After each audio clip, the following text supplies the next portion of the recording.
Good evening, viewers. Welcome to the session. We'll be joined by Mr. Vikram Singh, who will be joining us within a few seconds. We are continuing on the same story that has hit, India like a storm, and we're talking about none other than Tata Consultancy Services sexual harassment case at its Nashik BPO unit, which is now under investigation. And the company's HR manager, Nida Khan, has been named as one of the key accused and has reportedly gone into hiding. Police said that her role in the matter is being examined, with the female employee alleging that she failed to act on their complaints. They claim that Nida did not do anything despite multiple victims reaching out to her. Several women have claimed that they informed her about the sexual harassment and misconduct happening in the office, but instead of taking action, she discouraged them from officially escalating the matter. This has led to concerns that the HR, who was supposed to protect the women, ignored the grave issue and tried to suppress it. FIRs have been filed at the Mumbai Naka and Deolali camp police stations. Why did Nida Khan not take any action is now under scrutiny. Police said that Nida Khan has been named as an accused in multiple FIRs. She is the HR manager at TCS Nashik BPO unit and is reportedly absconding. So now it's also reported that she has, reported to the police asking for, for anticipatory bail, and her parents have said that she's pregnant. So all these things are coming to the fore. So let me just Mr. Vikram Singh is with us. So let me just add him.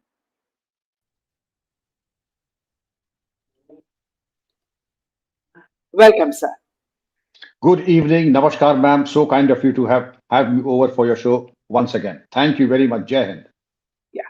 So Mr. Vikram Singh, as you know, is a very eminent speaker and panelist in a lot of the TV shows, and he does not mince words. He's very frank about what he says. So, sir, we've just been, talking about the TCS, sexual harassment case. So something very, very sinister is coming out, sir. It's not only this, but apparently there's something much more devious that has come out into the fray, and that there is a Malaysian angle to it.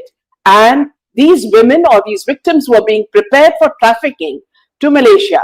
Now, passports were reportedly being processed for several women under the guise of international projects. And investigators are examining digital evidence and closed WhatsApp groups. In these groups, it is alleged that the accused used the teachings and videos of Zakir Naik, who resides in Malaysia, to radicalize and brainwash the employees as part of the grooming process. Now, reports have named a Malaysia-based preacher identified as Imran, who is suspect of being the direct link between Nashik cell and the broader network in Malaysia, where Naik is based. So this is really very serious, and this is only the tip of the iceberg, isn't it, sir? Absolutely. This is not only just the tip of the iceberg. Day by day, it is getting to be darker and murkier. You have beautifully elaborated the multiple and the intertwining dimensions, the Malaysian angle, the Ghazwa Hind angle, as also the link that it is not just one unit at Nashik, but there are units also elsewhere. VXI Hyderabad, Wipro, BR Auto Wheels, Amazon. This is just to name the very few. Lie after lie, and an insidious and a grotesque attempt to cover these ugly facts. But as Ravindra said, the unwelcome truth that has trickled out of the gagged silence. The unwelcome truth is trickling out of the gagged silence in installments. I had expected a lot more from these so-called prestigious multinationals, iconic industries, but they have failed the ladies and the gentlemen. And I would say that Hindu men and women's lives and dignity, they do matter also. And the weak defense given by the likes of Hussain Dalwai others, that these are one-sided love affairs, and also that it is actually the corporate matters, these things do happen. And like the Rock of Gibraltar, everybody is trying to stonewall and protect Hina Khan. I see, because she is a gold mine of information. Therefore, every ounce of energy being put to protect Hina Khan is there, to begin with the husband, then the organization, then everybody seems to be protecting her like a holy cow, as if she's a very priceless asset to everybody. And why not? The manner in which Hina Khan was a part of a very insidious program to ensnare Hindu women and men and to convert them. And now to say that this happens in corporate world, it is one of a very minor exception. It is not an exception, excuse me. If things were happened at 22 to 26, 24 years and 75 complaints to the HR cell, no cognizance taken, it is not an isolated case. It is something that were deliberate, that were orchestrated, and a well-oiled conversion machinery was at work. And they had the backing not only of the organization, they also had the backing of people who really mattered outside the organization. You may recall Changur of Balrampur, UP. He was an absolute non-entity selling trinkets and fake rings and fake jewelry, but he was richer by 500 crores because the surplus in the deep pockets of Qatar and Bahrain, who donated, I believe, $18 billion to the Muslim Brotherhood, found some way or the other into these swindlers. And I would say Hina Khan, she's pregnant. I don't know any single clause in law where there is any concession or any kind of light treatment for a person if one is pregnant. In this case, the wokeism is at its work in the most grotesque manner. Hina Yeah. Khan is still not Nida been Khan. identified. Nida Khan, sir. Nida Khan. Nida Khan. Yes. Nida Yeah. Khan has still not been identified. The husband in custody, but he gave a location, and Nida Khan has not been identified till now. There are allegations that Nida Khan was in touch with Dr. Shahina of the Red Fort blast, the doctor who was just recently been charge sheeted by the NIA. And I wouldn't be surprised. You, in your opening remarks, mentioned that there was a plan to send 7 of these targeted women. I don't say the targets consenting women, but the targeted women to Malaysia under the guise of overseas projects. And these people were trying to manipulate them to sending him to Malaysia, who would not have heard of Dr. Zakir Naik, the venomous preacher, and whom one of our major national leaders said, he is Aman ka farishta. He is an apostle of peace. He did launch his TV channel, the Peace Channel, but he was also provided the platform. You'd be shocked to know Meena ji, the National Sardar Vallabhbhai Patel National Police Academy, Hyderabad, Lal Bahadur Shastri National Academy of Administration, so that this Aman ka Farishta, this apostle of peace, could spread venom amongst the young and budding IAS and IPS officers. What a crying shame that you give space to such venomous people. Zakir Naik being in Malaysia, yes, it is bad enough. And to send these 7 women, we will go and give you a brief overview of how everything, transformed and evolved into a well-oiled machinery of conversion. I take you to Nashik Corporate Jihad Factory. There were 300 employees. Of them, 40 were Muslims. Nothing wrong about that. Something very usual. Having a separate WhatsApp group, planning and exchanging incendiary material and jihadi substance on that WhatsApp group. That is something to be a cause of concern. 4 years and 50 girls targeted, like predating wild dog, like a pack of wild dogs. There is something common between the hunting of wild dogs and the jihadi elements. They prey upon one girl, 3 predators, and they build upon slowly and slowly, manipulate the child. And in a moment of weakness, they try to win over the confidence through firstly through gifts. As you see, not only with gifts, in case of a man, he was Gopal and he became Gulshan, and a skull cap was placed on his head. These things are on camera, they cannot be denied. But the apologists say that these things do happen in corporate. But tell me one thing, Beenaji. Men belonging to one faith, girls belonging to one faith. Conversion is one sided, it is not a two-way traffic, it is totally one sided, cutting right across India. Not only just Nashik, I gave you the example of Wipro, I gave you the example of VI Industries, I gave you the example of Amazon, wherever it is. And Lenscraft is another school of scandal. Lenscraft is another, we'll discuss it later. But first of all, let us go and analyze this targeted conversion here. You will see that one girl was targeted by no fewer than 3 men, and their photos would be taken. They were taken to a resort. The girls and the boys would go, Imagica, Aimagica, a resort. And where they would go, they have a whale of a time. The girl would go for a swim, and then their photographs in wet clothing taken, subsequently blackmailed, drugged, and then subjected to sexual assaults also. And then the task of conversion would start immediately thereafter. Things would go absolutely go, and then the posh guideline prevention of sexual harassment at workplaces, they say, I mean, look at the contradiction. Every organization says we have zero tolerance. We have absolutely the highest standards of implementation of post guidelines, lofty ideals, but lowly conduct.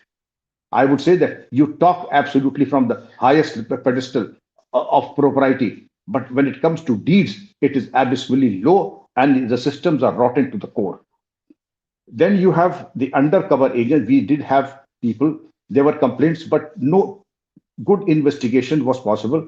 And I would compliment the 7 policewomen of Nasik Mumbai police station who went and as undercover agents and did a masterful investigation there. They worked as undercover agents and did what seasoned police officers like me would not have been able to do in 10 years, but they accomplished it in around 40 days. Compliments and salute to them, and I would recommend to the Maharashtra DGP that they should be considered for out of turn promotion and Kathin Seva medal also. Now, as on the basis of the disclosures made by these women police officers, that these predators would hug them, would pinch them, would, do all kinds of obnoxious and undesirable things. I mean, in any decent organization, we have a policy of zero touch between the gender. And here it was a free for all in the committee room, in the conference rooms, in the cafeteria, wherever the predators had an opportunity, they would just pounce upon the women. And the girls had little option but to, play ball with them and to succumb to their overtures. Meenaji, this was a crying shame that in a country like India and a province like Mumbai and a place like Nasik, that this too was possible. Had it not been for the CCTV evidence, we would not have believed that such a thing was possible. But now there are 9 FIRs. The investigation is being done by the NIA, the special branch of the police, and also the IB inquiry is there. And question 2, that HR, the qualifications of Hindu girls do not matter. What matters is their ability, their looks, and their ability to, of course, succumb to their temptations. And the telltale signs came how? What were the signs which gave away their devious designs?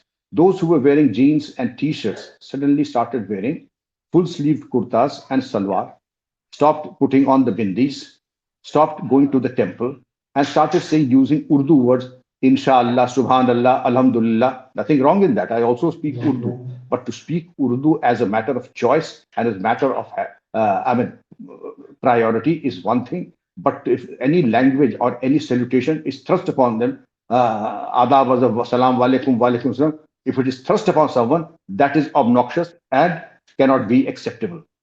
Then the face covered by hijab. First, it was the face mask, as you say in the COVID. The face mask doubled up as a hijab. Then fasting during the Ramadan and eating during the specific times. These girls at home also said that during the period of Ramadan that they are not too well. They have had their meals in the office and they would eat only at the iftar time and sehri time. So that was the telltale sign. And when they were confronted by the facts as to why the change in personal habits and the choices in respect of religion, then they opened up and say that they got offered namaz, they got a raise in the office for succumbing to the instructions of the HR and the other boys who were predating upon them. It came out very much in the open that they were given the promotions, they have given the raise, and their assessment was absolutely of a very high order.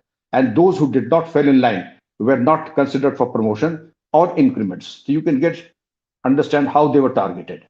And who were eliminated? Nida Khan, Danish Sheikh, Tausif Athar. These are the 3 main culprits. And also to mention the names of others is Asif Ansari, Shafi Sheikhan, Shahrukh Qureshi, Raza Memon, Tausif Athar, and Danish Sheikh. And you can say that when these people were arrested and produced in the court of law, you'd be shocked to know that there were almost 600 supporters there in the court to support these perverts. I see no reason, and the shameless perverts and their uncles, the kind of perverse logic that they give in their defense, it was a one-sided love affair. These things do happen in corporate affairs. They fail to understand that the pattern is specific. Men invariably belong to one community. Girls belong to an absolutely one community. It does not cut both ways. Therefore, the cosmopolitan culture, if it is unidirectional, is highly suspect and suspicious. Therefore, it is unconvincing too. Now, also again, you look, Ashok Kharat also is there. He was also a pervert. Ashok Kharat was a pervert, a maniac, and should get the highest punishment. But he did not seek to get converts. He was only after the money and the power of his targets and his victims. He did not convert a single person. In this case, the purpose was love jihad. People tell me, Minaji, that any of these young women, if they had worked hard for 20, 25 years, they would have been richer by about 4 or 5 lakhs. They just had to ensnare a single Hindu girl and they would be richer by 20 to 30 lakhs. Yeah. That is the only thing. The way they fish for Hindu girls is that most of the parents have about 1 or 2 children only. So half the property in any case, in the worst case scenario, belongs to this Yeah. roadside freak. And therefore he would be he everything. I mean, it is a win-win situation for this freak that he gets a conversion done. That of course gives him a better afterlife with in the other world. Then it gives him a lot of money, something which he could never dreamt of earning in a lifetime. Then also the fact that he can boast of having somebody of the other faith as his life partner. If things don't go well, you very rightly mentioned that there's also a scope of human trafficking taking to Malaysia and subjecting to the spouse of human trafficking too. And not only that, human trafficking, prostitution, and so many other things that are absolutely black in law that would include organ transplant and organ theft also. I would again compliment the women police officers of Naka police station. The 7 policemen deserve all our accolades and appreciation.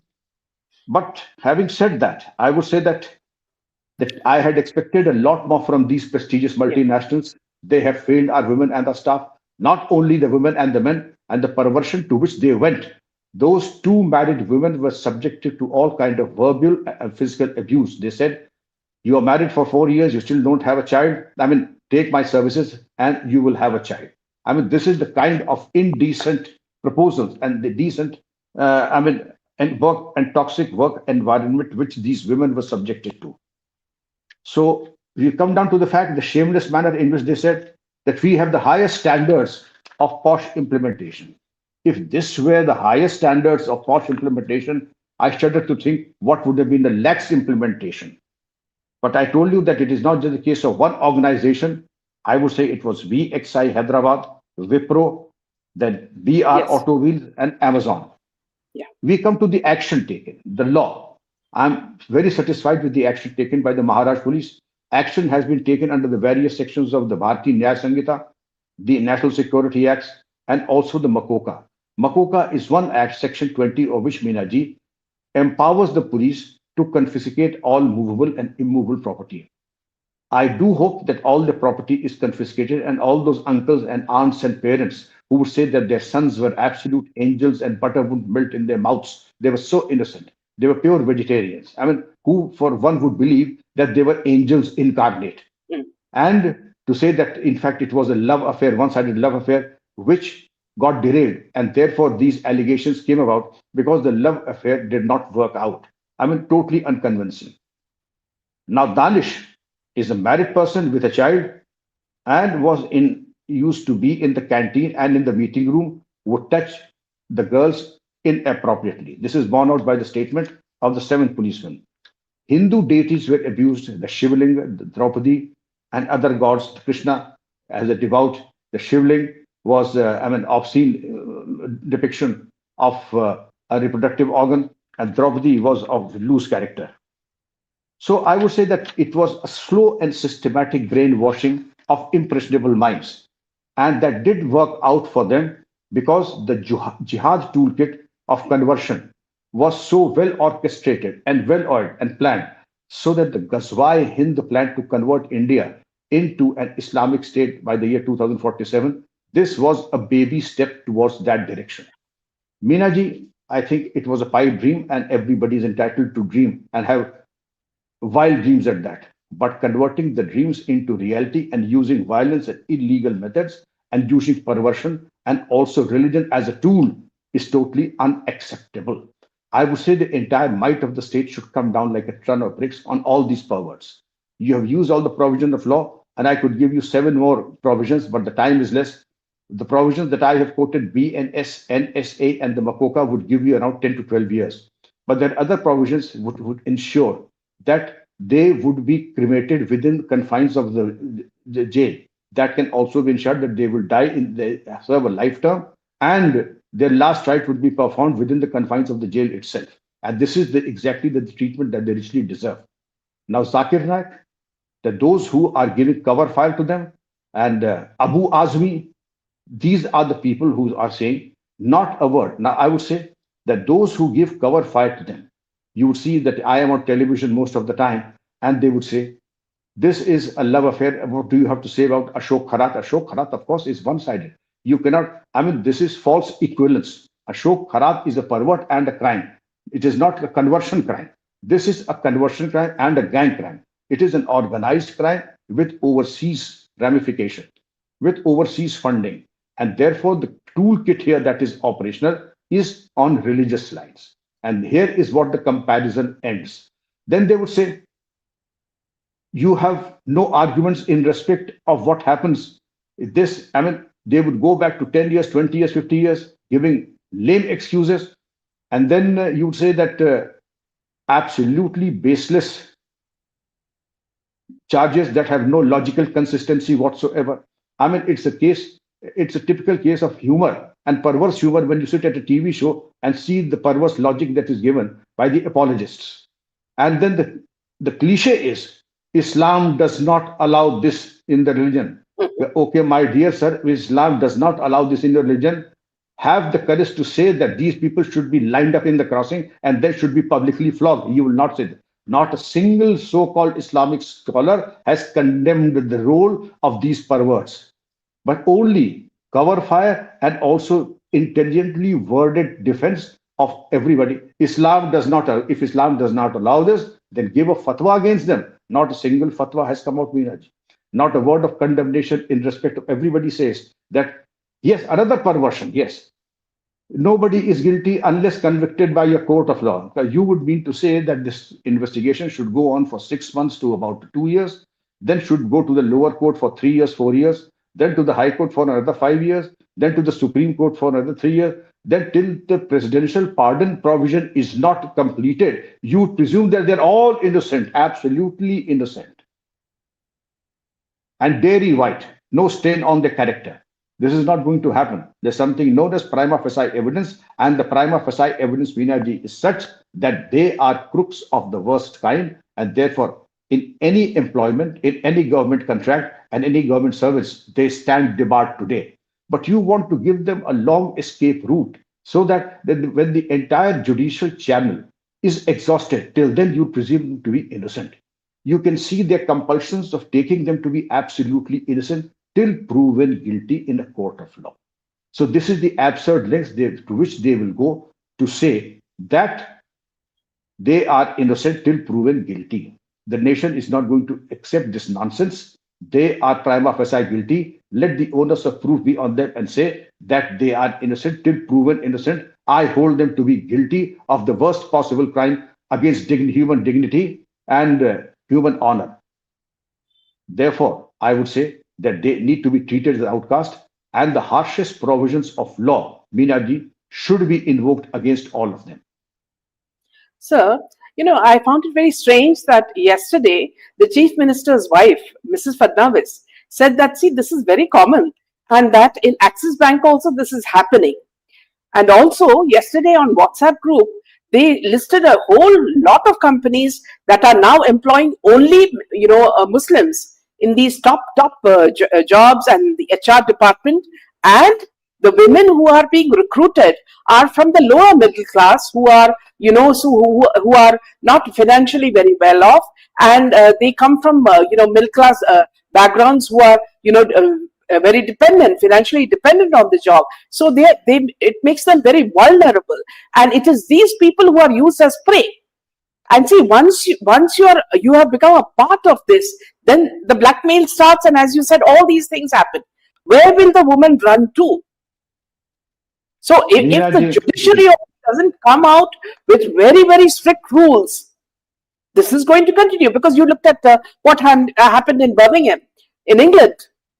Tommy Robinson exposed everything and he was put in jail because now UK has become more Islam. So what is happening is that unless the judiciary and the leaders start taking this so seriously, this is going to happen to every Hindu woman who is there in India. Meenaji, your concerns are very legitimate, and I'm very surprised at what Mrs. Fadnavis had to say. If she was pointing fingers at the Axis Bank that what they have done is absolutely unacceptable, then of course it is welcome. But if the hint is that ye chalta hai, it happens in every organization, then I take the strongest exception to this irresponsible statement if it is meant in that light. As you very rightly mentioned, there's the Lulu Mall. There are certain organizations that they pick up the top HR post for men and women belonging to the Muslim community. And then they pick up women so that you have a ratio of 10 Muslim women, and in the ratio of 4, 1:4 Hindu women of the lower middle class who are totally dependent upon their salaries. Therefore, the manipulation becomes complete the moment they join the organization, with predators sitting on them. Those who are compliant with their illegitimate and indecent requirements, they take the promotion and the increments. Those who do not either lose their jobs or perhaps they suffer in silence. Therefore, you need to see where it is unacceptable. In this organization we were talking about, Meena ji, 75 complaints and emails were sent, and not a single complaint was addressed. Did you have a whistleblowers policy? No. Did you have a website where you could raise a complaint without disclosing your name? No. And then you have the temerity and the audacity to say that we have the highest standards of grievance redressal system, as also the faithful compliance of the post guidelines. The ground reality is that you did nothing. You probably did everything to conceal and protect and give cover fire to the jihadis. And therefore, this is something that the investigation should take up and see and identify all the jihadists. And if it is happening everywhere, as in the case of this organization, Lulu Mall and elsewhere, where people in key HR positions are Muslims, and those who are supposed to recruit are Muslims, and they recruit trusting and those vulnerable women only to be preyed upon, well, it is a cause of national concern. So before we quote the recipe of disaster, we need to check and put the things in proper perspective and have a course correction before it's too late. Yeah, absolutely. And also, sir, if our viewers don't know, see what has happened basically is that these victims were reportedly threatened with poor performance reviews or termination if they didn't comply with social invitations or special training sessions.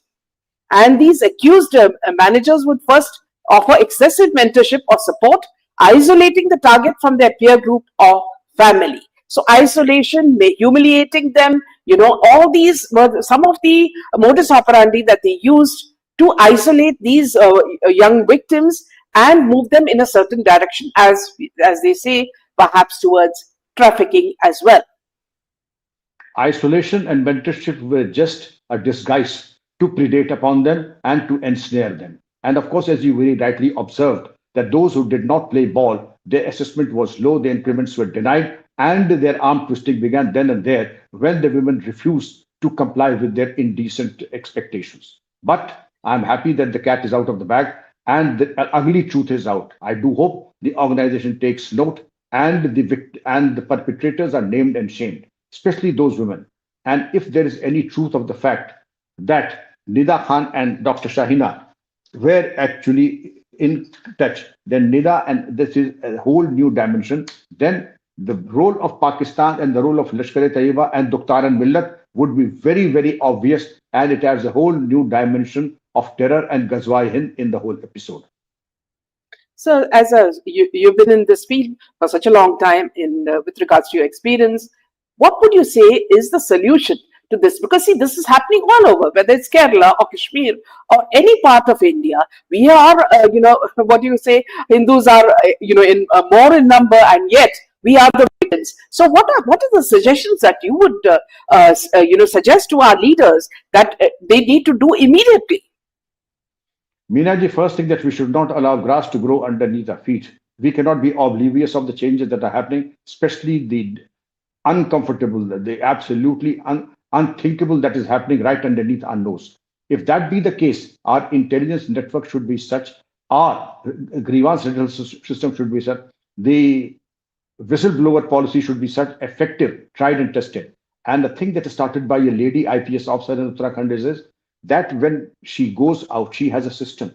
Lady police officers and lady volunteers going to meet schoolgirls, teachers, and nurses, only ladies one-to-one meeting.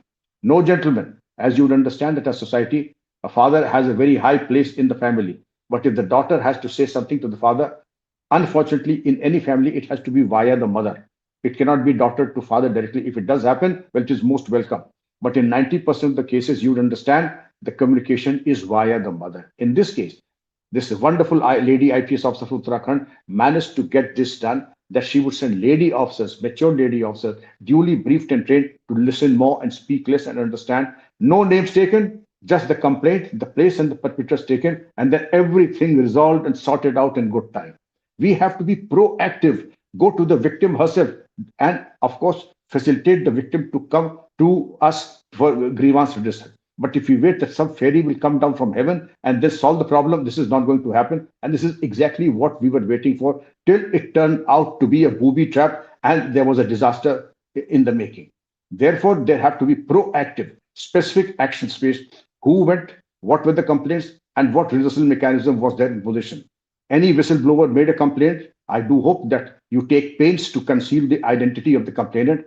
These are few steps, not rocket science, but perfectly doable. And those who had the will, had the way, and got it implemented. Yeah. One of the viewers, Lena, says, all the businesses are done by the community. Hindus are nowhere.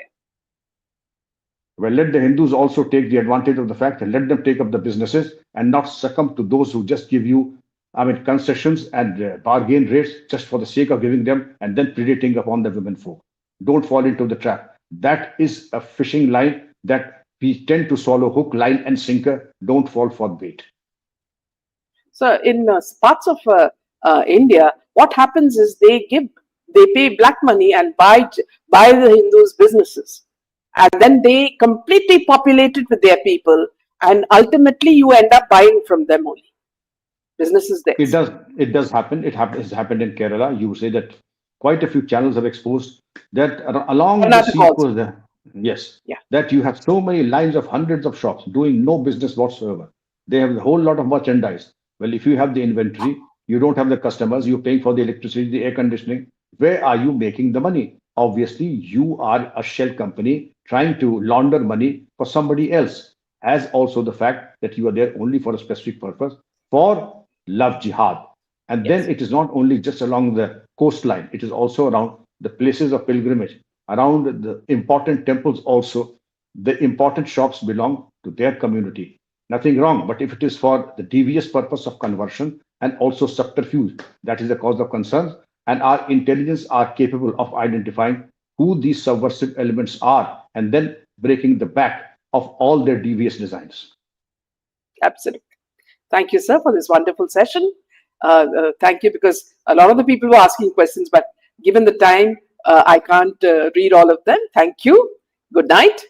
Jai Hind Thank you, and Jai Shri Ram. Jai Hind, good night, and Jai Shri Ram, Meena ji. God bless you. Thank you. Thank you. Good night. Thank you.